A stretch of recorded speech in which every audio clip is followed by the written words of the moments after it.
Okay, this is my final reveal for the USS Arizona. It's the Pearl Harbor Memorial model by Revell. The actual kit itself, the plastic, is date stamped 1959, copyright 1959. The directions are copyright 2011, and the decals and flags are 2016. So it is definitely a mixed bag of bits and pieces. This was a big learning experience for me.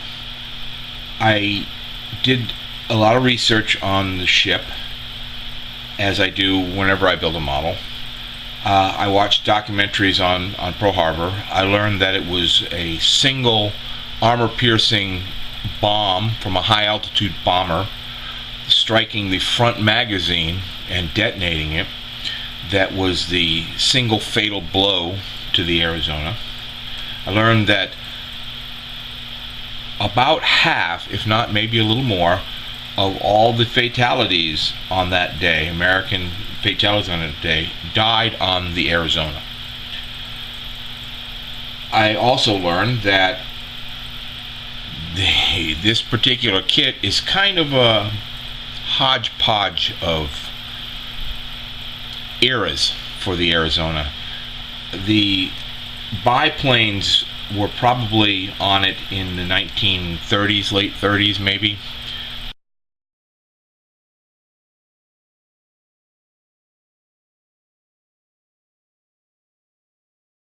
The aircraft that it carried during the Pearl Harbor time frame, 1941, were single-wing seaplanes.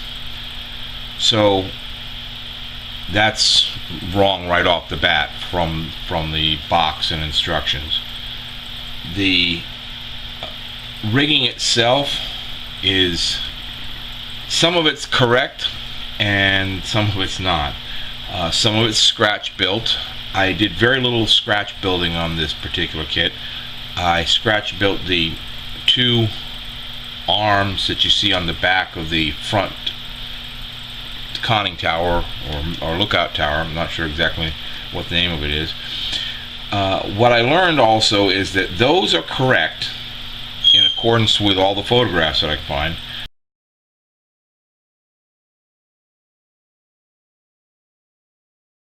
But these are not. These are the model parts. I had a lot of fun with the kit. It was a little bit of nostalgia in that I'm sure I built it as a kid, or I remember building battleships as a kid. I couldn't tell you if it was this or the Missouri. I did tinker around with it a bit. I scraped off some of the lines and riggings. Like I said, I watched a lot of photos or videos on it, and looked at a lot of photos. And a lot of the rigging they had just draped on the side of the ship, I couldn't find in any photo. So I scraped them off, cleaned them up, made sure I maintained all the water lines and panel lines for the ship's hull. I drilled out all 250 portholes, and I think they turned out much better than trying to paint them.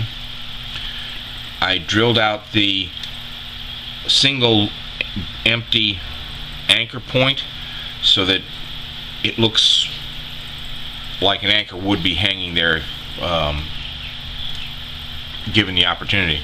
There are also two rope points or water drop points on the front that I drilled out, and now that when you look down on them from the top, you can actually see all the way through them.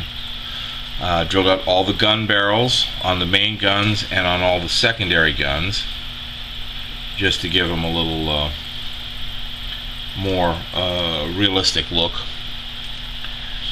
I think the biggest thing I learned on this was that I need to learn more about shipbuilding before I try again. I definitely will. It was a lot of fun. I have in mind to build a destroyer escort, as my father was in the Navy in World War II, and he served on board a destroyer escort. So I want to build that kind of in memorial to him. Overall, it was a lot of fun. I really enjoyed building it. Like I said, it brought back kind of some nostalgic feelings about building models as a kid. I just had a smile when I saw that the date on it was 1959, as I was born in 1957. So this particular kit, the moldings, are only 2 years younger than I am. You don't find that often. Would I build it again? Yeah, I probably would if I could get it in a bigger scale. I'd like to get some PE parts for it to replace all the masts and try to get it a lot more correct than it is. But all in all, I really enjoyed it. Thanks for watching.